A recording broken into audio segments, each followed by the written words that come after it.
I still remember the precise temperature of the air the night my entire life dissolved into a million jagged pieces.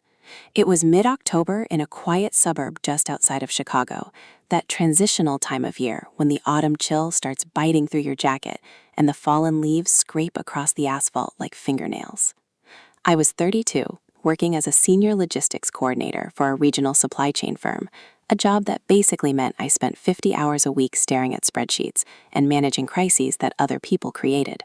It was exhausting, but it provided a good life.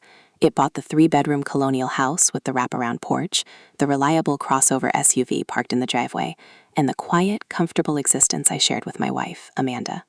Amanda and I had been married for 5 years, together for 8. She was a graphic designer, a vibrant, artistic woman who could walk into a room of total strangers and leave an hour later with 5 new best friends.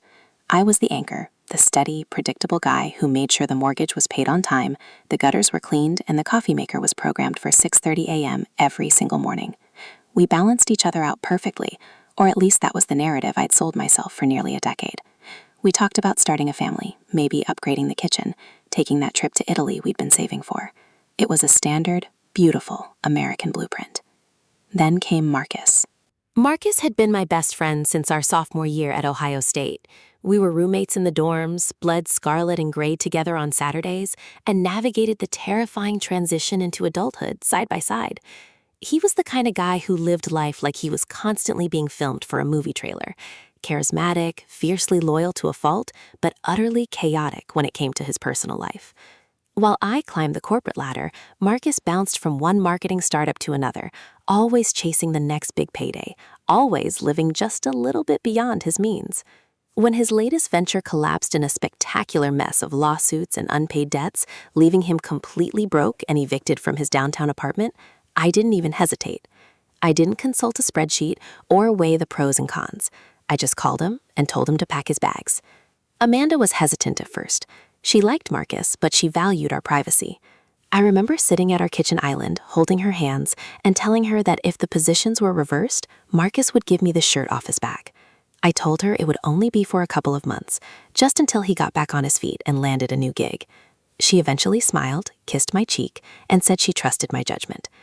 That conversation has played on a loop in my head 1,000 times since, a phantom limb of a life that no longer exists. The first few weeks were actually great. It felt like a college reunion. Marcus crashed on our oversized sectional sofa in the basement living room, but he was rarely down there. He'd cooked these massive, elaborate dinners for us as a way of paying rent, filling the house with the scent of garlic, rosemary, and expensive red wine. He and Amanda would sit at the counter laughing about design trends or arguing over music playlists while I caught up on emails.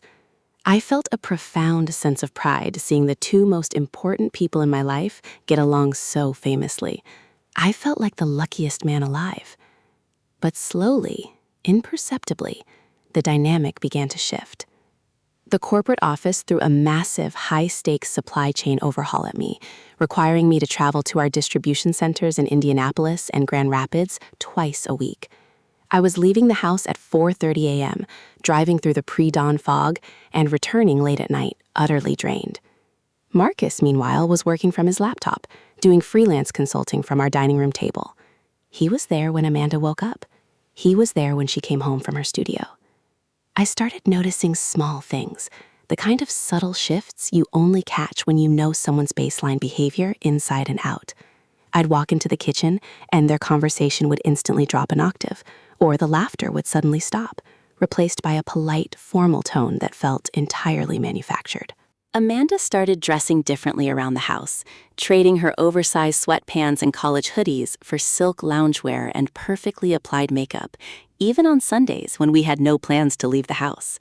When I asked her about it, she just laughed it off, saying she was trying to feel more like a professional woman and less like a suburban cliché. I believed her. Why wouldn't I? She was my wife. The real turning point happened on a Tuesday in mid-November. I was scheduled to be in Milwaukee for a 3-day logistics conference, a grueling marathon of networking dinners and keynote speeches. I packed my overnight bag on Monday night, kissed Amanda goodbye while she was still half asleep in bed, and hit the interstate before the sun even hinted at the horizon. The conference was a disaster from the start. The keynote speaker canceled due to a flight delay, the venue's internet infrastructure crashed, and by 3 p.m. on Tuesday, the regional director pulled me aside and told me the rest of the week's breakout sessions were being postponed until January. I was free to go. My first instinct was to call Amanda, to surprise her and tell her I was heading back early, that we could go out to that new steakhouse downtown. But as I walked to my car in the freezing rain of the hotel parking lot, a strange, heavy sensation settled deep into the pit of my stomach. It wasn't a thought exactly. It was more like an instinct, a sudden, cold realization that something was fundamentally misaligned in my universe. I decided to keep the drive a secret. I wanted to see her face when I walked through the door unexpectedly. I wanted to feel that rush of spontaneous joy. The drive back down I-94 was long and miserable. The rain turned into a heavy, wet sleet that plastered against my windshield, reducing visibility to a crawl. The clock on my dashboard read 9:42 p.m. when I finally turned down our quiet, tree-lined street. The neighborhood was dead. Most of the houses had their porch lights on, casting long, amber shadows across manicured lawns. As I pulled up to our driveway, I noticed Marcus's sedan was parked on the street, leaving the driveway clear for my return, which was odd because he always parked right up against the garage. I turned off the ignition, and the sudden silence inside the car was deafening. I sat there for a moment, watching the sleet melt against the glass. The house was mostly dark, save for the soft, warm glow of the smart lights in our upstairs bedroom window and a faint flickering light from the living room downstairs. I grabbed my briefcase and my duffel bag, walking quietly up the concrete steps to the porch. I didn't want to wake them if they were already asleep, so instead of using the garage door opener, which made a loud, grinding racket, I slid my house key into the front door lock and turned it as slowly as humanly possible. The tumblers clicked. I pushed the door open, stepping into the warm, familiar scent of our home, a mix of vanilla candles, clean laundry, and the faint trace of the dinner they had shared hours before. I set my bags down on the entryway rug, keeping my movements deliberate and silent. The house was incredibly quiet, the kind of stillness that feels heavy, almost expectant. I took off my wet coat, hanging it on the closet hook, and walked toward the kitchen to grab a glass of water before heading upstairs. That's when I saw it. On the kitchen island sat 2 empty wine glasses, a half-empty bottle of an expensive Cabernet that I had been saving for our anniversary, and a small, discarded silver wrapper on the granite counter. My heart didn't leap or race. It froze solid. It felt like all the oxygen had been instantly vacuumed out of the room. I stared at that wrapper, my mind frantically trying to construct a logical, innocent explanation for what it was. But the human brain is a cruel machine. It processes reality far faster than our emotions can accept it.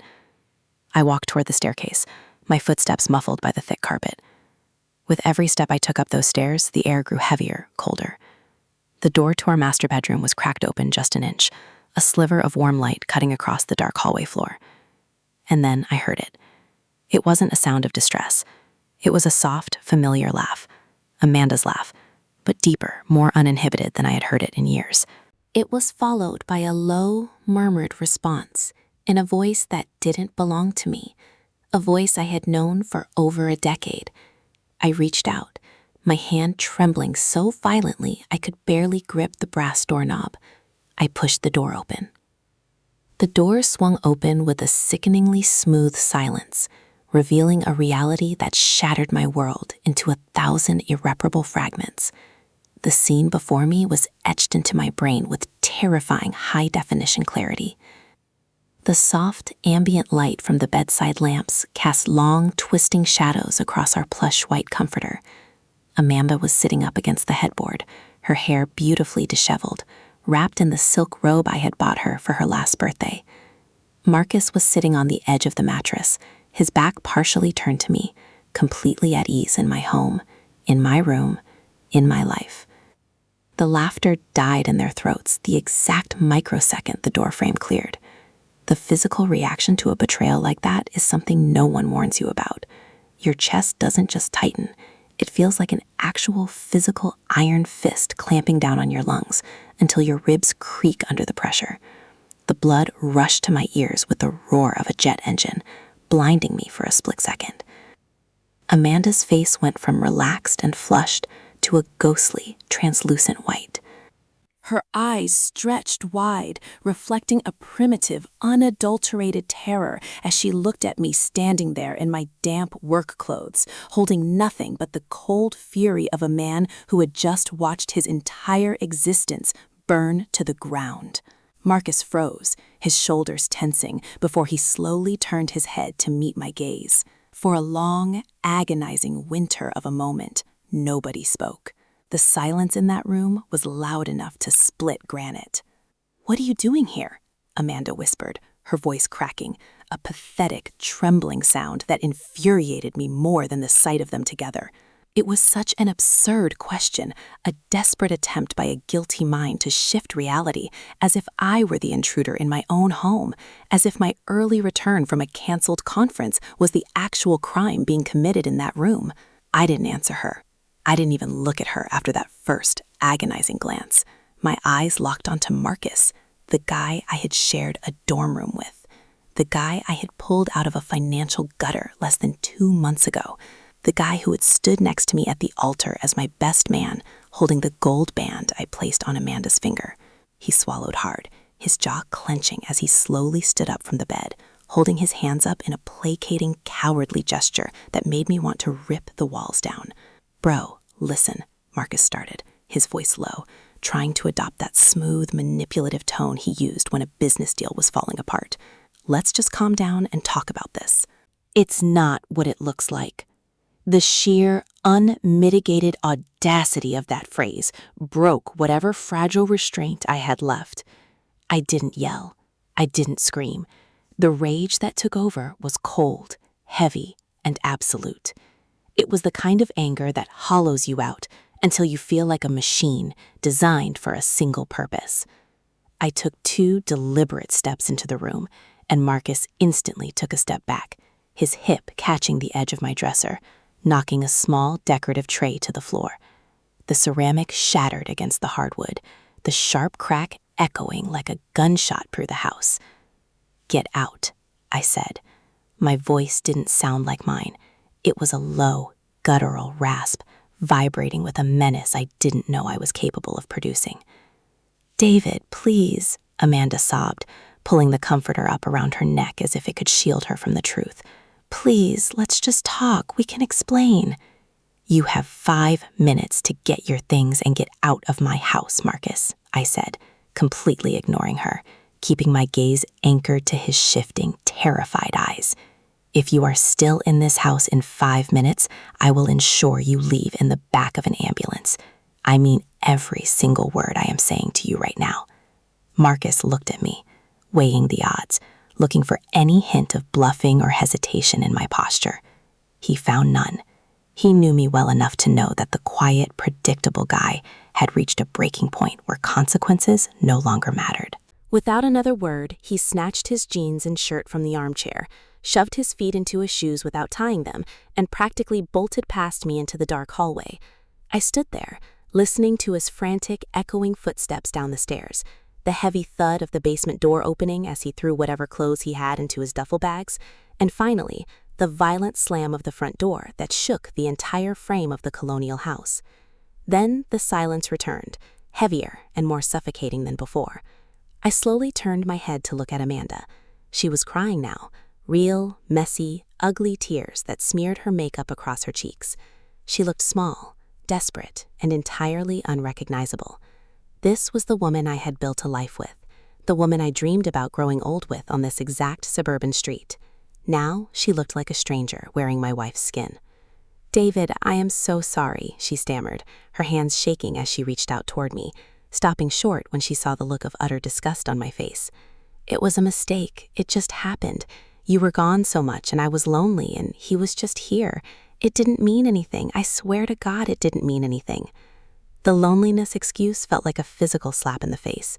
I had been driving through freezing rain, working 80 hours a week, and ruining my health to pay for the roof over her head, for the premium groceries in the kitchen, for the very bed she was sitting on while she betrayed me. Every sacrifice I had made for our future was turned into a weapon and used against me in a matter of seconds. "Don't touch anything in this room," I told her, my voice dead, devoid of any emotion whatsoever. "Pack a bag, go to a hotel, go to Marcus. I don't care where you go, but you are not staying here tonight. David, it's freezing outside. It's midnight, she pleaded, looking toward the window where the sleet was still rattling against the double-paned glass. Please, let me sleep in the guest room. We can talk in the morning when we're both calm. I didn't answer her. I walked out of the bedroom, went downstairs to the entryway, and picked up her leather designer suitcase from the closet.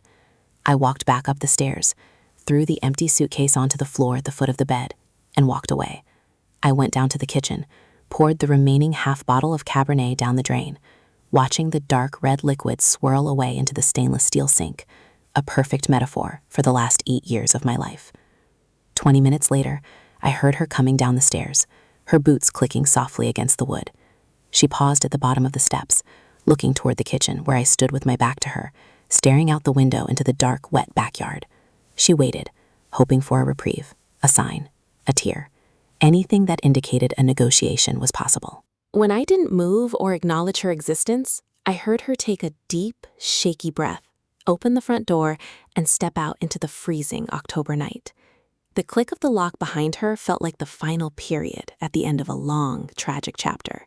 The next 2 years were a blur of legal documents, expensive bills, and a profound, hollow loneliness that settled into my bones like a chronic illness.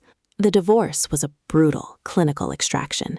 Because we had no children, it was mostly a battle over assets, a cold calculation of who got what percentage of the life we had built together. I fought like hell for the house. It wasn't that I even wanted to live there anymore. The rooms felt haunted by the ghosts of conversations and laughter that now felt like lies. But I refused to let her have it. I refused to let her win a single thing after what she had taken from me.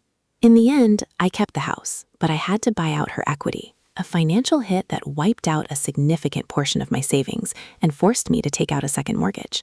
Amanda moved into a trendy apartment downtown, and from what I gathered through mutual friends before I systematically blocked every single person who associated with her, she and Marcus didn't last 3 months after the night they were caught. The fantasy of a forbidden affair crumbles quickly under the weight of real-world consequences and financial ruin. I spent those 2 years living like a ghost in my own home. I painted over the bedroom walls, replaced every single piece of furniture, and threw away every photograph, every anniversary card, every physical reminder that Amanda had ever existed in my universe. I buried myself in my work, accepting a promotion that required even more hours, using the exhaustion as a shield against the thoughts that crept in whenever the house grew too quiet. I stopped dating, stopped going to bars, stopped trusting anyone who tried to get close to me. I was 34, financially strained, emotionally dead, but stable. I had survived the worst thing that could possibly happen to a man, or so I thought. It was a crisp Thursday evening in October, almost exactly 2 years to the day since that fateful night. I had just finished cooking a solitary dinner of chicken and rice, sitting at the kitchen island where the silver wrapper had once sat, reading through a logistics report on my tablet. The house was quiet, save for the rhythmic humming of the refrigerator. Suddenly, a loud, heavy knock rattled the front door, the violent vibration echoing through the hallway. It wasn't the polite tap of a delivery driver or a neighbor. It was authoritative, demanding, and urgent. I frowned, setting my fork down, and walked toward the entryway. I turned on the porch light and looked through the glass peephole. Standing under the amber glow of the light were 2 uniformed police officers, their dark blue jackets slick with a light evening mist, their expressions grim and unyielding.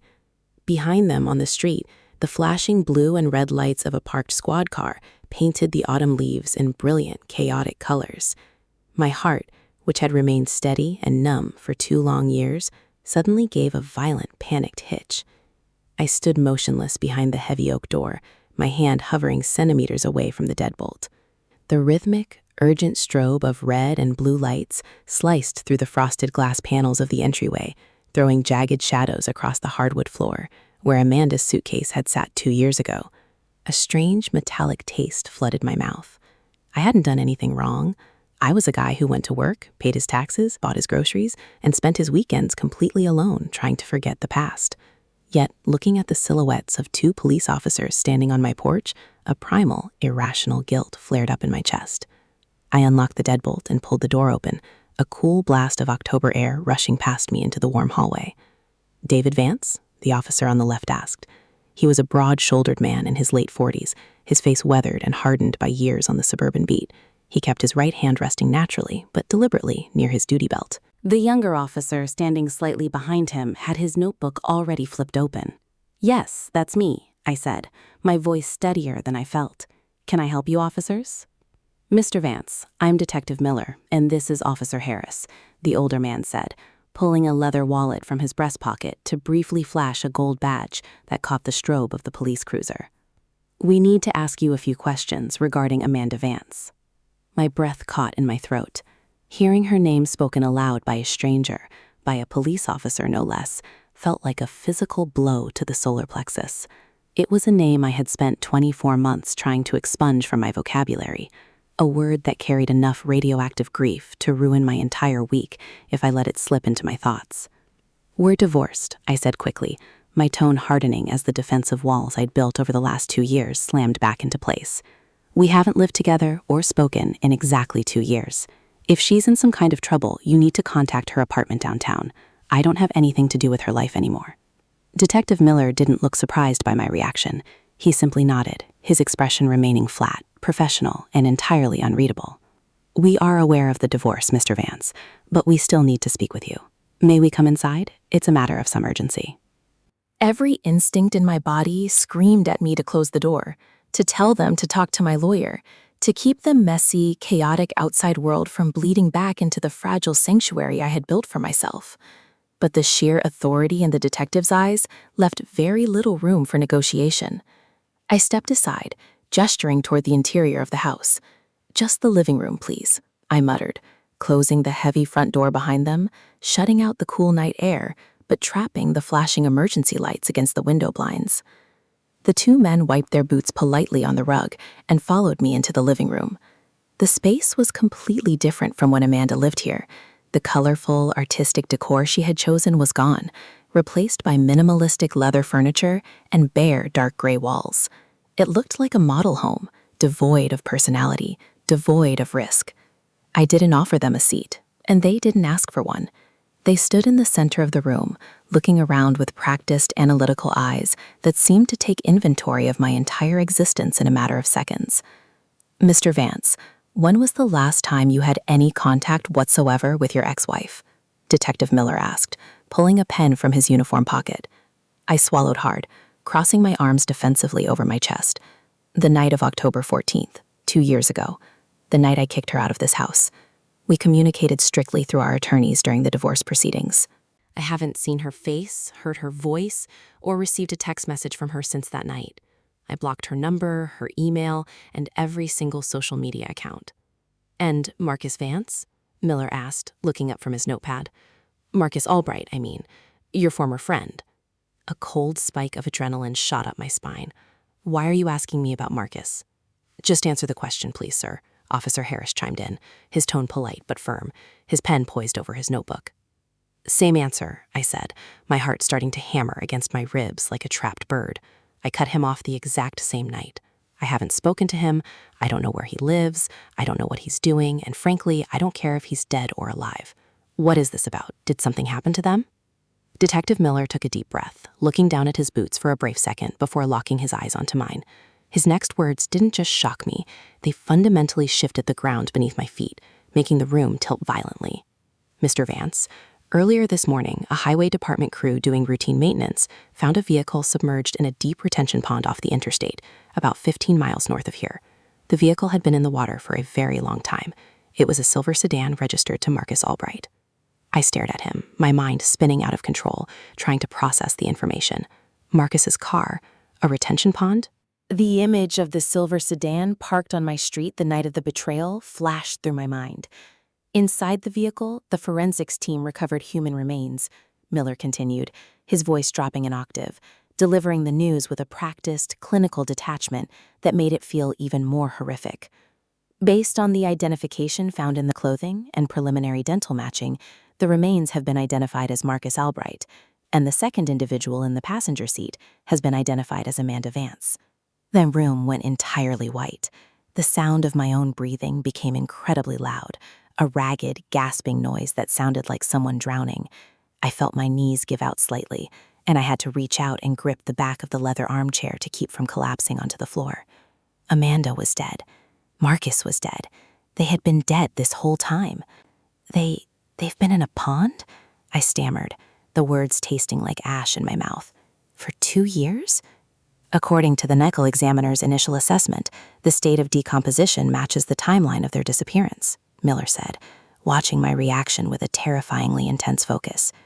2 years ago, on the night of October 14th, the night you claim you kicked them out of this house. A cold, paralyzing dread settled deep into my gut as the true nature of this visit finally dawned on me. The police hadn't come to my house to deliver a tragic notification to a grieving ex-husband. They hadn't come here out of sympathy. They were here because 2 people had vanished off the face of the earth the exact night I found them together, the exact night I had an undeniable, violent motive to hurt them. Wait, I said, the realization hitting me like a physical blow. You think I did this? You think I killed them? Mr. Vance, we are investigating a fatal incident involving your ex-wife and the man she was having an affair with, the night you discovered them, Miller said calmly, taking a step closer to me. The vehicle didn't just drift into the pond. It went through a guardrail at a high rate of speed. The driver's side window was shattered from the outside before the car entered the water, and the mechanics are looking into whether the brake lines were tampered with. We also found a significant amount of text messages on Amanda's cloud backup from that night, where she was terrified of your reaction. She told a friend you threatened to put Marcus in an ambulance. I threatened him because I was angry, I yelled, my voice cracking with absolute panic as the walls of a trap I didn't commit started closing in around me. I told him to leave. I didn't follow them. I stayed here. I poured the wine down the drain and I sat in this house alone. Did anyone see you here after they left, Mr. Vance? Officer Harris asked, his voice entirely devoid of emotion. Did you make any phone calls, buy anything at a gas station, or talk to a neighbor between midnight and 6 in the morning on October 15th? I opened my mouth to answer, but the words died in my throat. I hadn't talked to anyone. I had sat in the dark living room for 6 hours, staring at the wall, completely catatonic with grief and betrayal. I had no alibi. I had no proof that I hadn't followed them out into the freezing sleet, rammed their car off the road, and watched them sink into that dark, icy water. To make matters worse, Mr. Vance, Detective Miller said, pulling a plastic evidence bag from his jacket pocket and holding it up to the light. The search team recovered this from the floorboard of the submerged vehicle. It managed to survive the water inside a sealed glove compartment. I looked at the bag. Inside was a heavy, stainless steel wristwatch with a distinct scratch across the bezel. It was my watch, the one I thought I had lost during the chaos of the divorce packing 2 years ago, the one I had looked for 100 times. We're going to need you to come down to the station for a formal statement, Mr. Vance, Detective Miller said, his hand moving to his handcuffs. The fluorescent lights of the interrogation room hummed with a low, buzzing vibration that seemed to drill straight into my skull. I sat at the metal table, my hands tightly gripped together to hide the violent trembling that I couldn't control. 2 years of absolute isolation, 2 years of reconstructing a life out of the ashes of betrayal, and it had all led to this windowless room. The smell of stale coffee and industrial disinfectant filled the air, a sterile environment that felt entirely disconnected from reality. Detective Miller sat across from me, his folder open, casually flipping through photos that I couldn't bring myself to look at.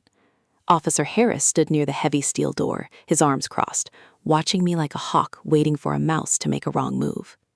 Let's go through it one more time, David, Miller said, his tone conversational, almost friendly now, which made it infinitely more terrifying. You discover the affair. You kick Marcus out. He leaves in a hurry. Then you claim you tell Amanda to pack her bags, and she leaves 20 minutes later into a freezing sleet storm. You stay behind. You don't follow them. You just sit in the dark. Is that the sequence of events? Yes, I whispered, my voice raw. That is exactly what happened. I didn't see where they went. I assumed they left together. I assumed they were living happily ever after downtown, while I was stuck paying off the debt of this house. And yet, your watch is found inside the car, Miller said, tapping a finger on a high-resolution photograph of the scratched stainless steel timepiece, a watch you claim went missing during the divorce. How does a watch you lost 2 years ago end up in the glove box of a car that sank to the bottom of a retention pond on the exact night they disappeared? I don't know, I shouted, slamming my hands onto the metal table. The sound echoed violently against the cinder block walls. I swear to you, I don't know. Marcus lived in my house for 2 weeks. He had access to everything. He borrowed my tools, my clothes, my keys. He could have picked it up from the kitchen counter, or it could have been in a jacket he took. I didn't put it there. Miller leaned forward, his eyes narrowing. David, the forensics team did a preliminary sweep of your crossover SUV this afternoon. Your lawyer agreed to let us look, remembering you wanted to cooperate. They found scuff marks on your front bumper that match the height of the rear bumper on Marcus's sedan. There's paint transfer. Silver paint. My heart stopped. The room seemed to spin. The silver paint. I remembered. A week before the incident, Marcus had backed his car into the driveway while I was washing my SUV. He wasn't paying attention and tapped my front bumper. It was a minor scratch, nothing worth calling insurance over. We laughed about it. We drank a beer. He hit me, I said, the words spilling out in a frantic, desperate rush. He backed into my car in the driveway a week before all this happened. Check the height. Check the angle. It was a low-speed tap. I didn't ram them off the road. You have to believe me. Miller sighed, closing the folder with a heavy thud. It's a lot of coincidences, David. A broken window, a missing watch, paint transfer, a direct threat of violence, and absolutely no one who can place you in your home between midnight and 6 in the morning. To a jury, this looks like a textbook crime of passion, a man pushed to his absolute limit, executing the ultimate revenge on the 2 people who destroyed his life. I buried my face in my hands. The sheer weight of the irony was crushing. Amanda and Marcus had ruined my life while they were alive, and now, from the bottom of a dark, icy pond, they were going to finish the job. The system didn't care about my grief. It didn't care that I was the victim of a devastating emotional trauma. The system cared about evidence, timelines, and motives, and on paper, I was the perfect monster. I spent the next 48 hours in a holding cell, a sleepless nightmare of clanging metal doors and shouting inmates. My attorney, a sharp, expensive corporate lawyer my father had recommended, worked tirelessly to review the state's preliminary evidence. On Saturday morning, the door to my cell opened, and I was escorted back to a private meeting room. My lawyer, a man named Robert, was sitting at the table with a strange look on his face. It wasn't the grim expression of defeat, but rather a look of profound disbelief. "Sit down, David," Robert said, gesturing to the chair. "What is it?" I asked, my voice cracking from dehydration and exhaustion. Are they filing charges? Am I going to trial? Robert shook his head, a slow, wry smile spreading across his face. No, you're going home. I stared at him, unable to comprehend the words. Home?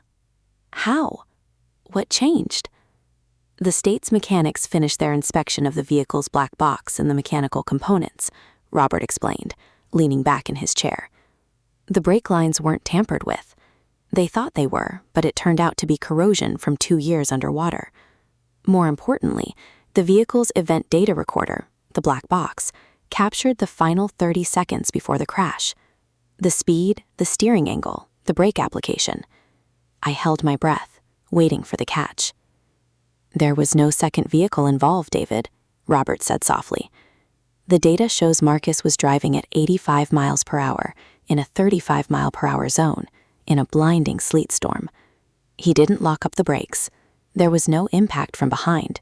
He simply took the turn too fast, lost traction on the black ice, and went straight through the guardrail. The driver's side window didn't break from a collision with another car. It shattered when the vehicle impacted the water side first. It was a tragic, high-speed accident caused by reckless driving in hazardous conditions. And the watch? I stammered, tears finally stinging the corners of my eyes. They found a text message on Amanda's old phone that synced to her cloud right before they left, Robert said. She texted Marcus while you were downstairs pouring the wine. She told him she had grabbed your watch from the dresser as a petty spite gesture because she knew how much you loved it. She shoved it in the glove box. The police dropped the investigation an hour ago. It's ruled an accidental death. 2 hours later, I walked out of the police station into the bright, blinding glare of a Saturday afternoon. The autumn air was crisp, the sky a brilliant, mocking shade of blue. I took a deep, shaky breath, filling my lungs with clean air for the first time in days. I drove back to my quiet suburban neighborhood. As I pulled into the driveway, I looked at the house. The colonial with the wraparound porch. The place where I had experienced the highest peaks of love and the deepest, darkest trenches of betrayal. It looked exactly the same, but everything had changed.